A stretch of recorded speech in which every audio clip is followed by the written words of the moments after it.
बड़वा गांव का शांत और हरा भरा माहौल हमेशा खुशहाल लगता था।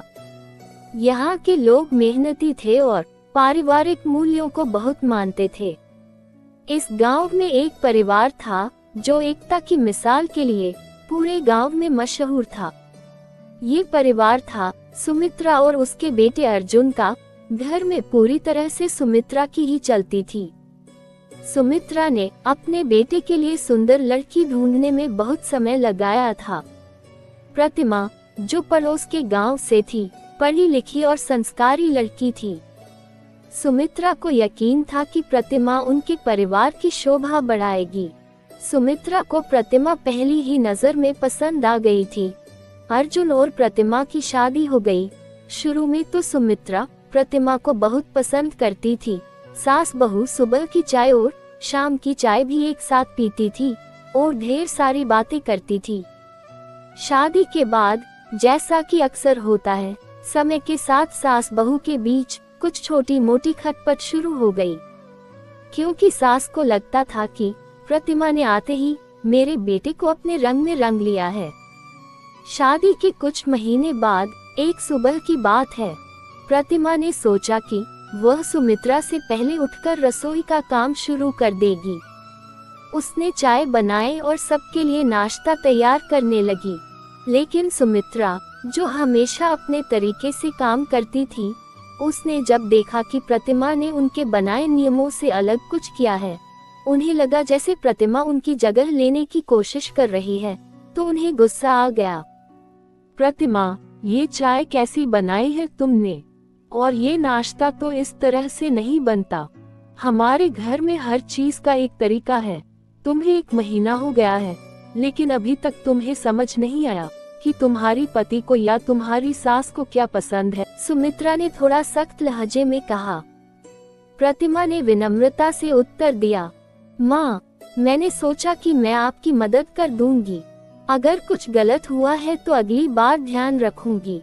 सुमित्रा को भले ही गुस्सा आ रहा था, लेकिन प्रतिमा के इस सौम्य जवाब ने उनके गुस्से को थोड़ा ठंडा कर दिया।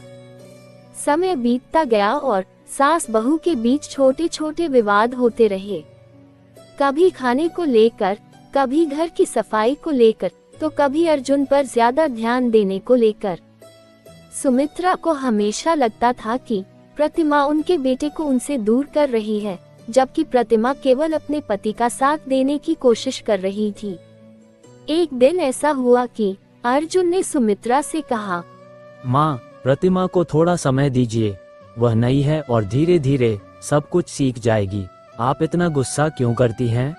सुमित्रा ने दुखी होकर जवाब दिया, तू अब अपनी माँ को भूल गया है।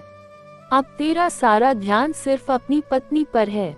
मैं तो जैसे इस घर में पराई हो गई हूँ। अर्जुन इस बात से बहुत आहत हुआ और उसने कमरे में आकर अपनी पत्नी को ही माँ के सामने शांत रहने को कहा।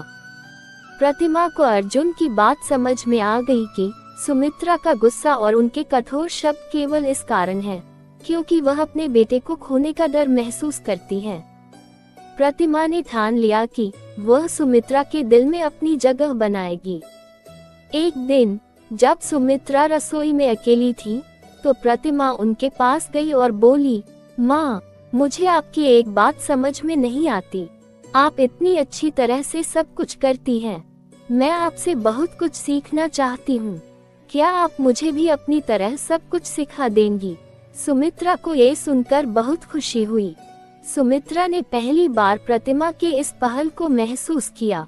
सुमित्रा ने सोचा, शायद मैंने इसे गलत समझा। ये तो सचमुच सीखने की कोशिश कर रही है। इसके बाद प्रतिमा ने सुमित्रा से हर छोटे बड़े काम में सलाह लेना शुरू कर दिया। वह उनसे रसोई के काम, पूजा पाठ और घर के अन्य कार्यों के बारे में पूछने लगी।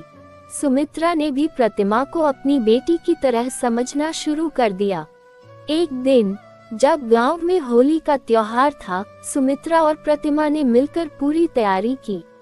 हालांकि जीवन हमेशा सरल नहीं होता। एक दिन सुमित्रा की एक पुरानी सहेली कमला उनके घर आई। उसने प्रतिमा के बारे में कुछ ताने कसे और कहा, अब तो तेरी बहू का राज है घर में। तू तो बस नाम की सास है, लगता है तेरी बहू ने तुझे एक कोने में डाल दिया है। सुमित्रा को ये बात चुभ गई। उसने फिर से प्रतिमा से थोड़ी दूरी बनानी शुरू कर दी। प्रतिमा को ये समझ में नहीं आया कि अचानक ये फिर क्या हुआ, लेकिन प्रतिमा ने हार नहीं मानी। उसने सुमित्रा से सीधे बात की और पूछा, माँ, क्या मैंने कुछ गलती की है? अगर हाँ तो मुझे बताए। सुमित्रा ने अपनी परेशानी बताई। ये सुन प्रतिमा बोली, माँ, मैं यहाँ राज करने नहीं बल्कि आपके साथ इस परिवार को संवारने आई हूँ। ये हम दोनों का परिवार है।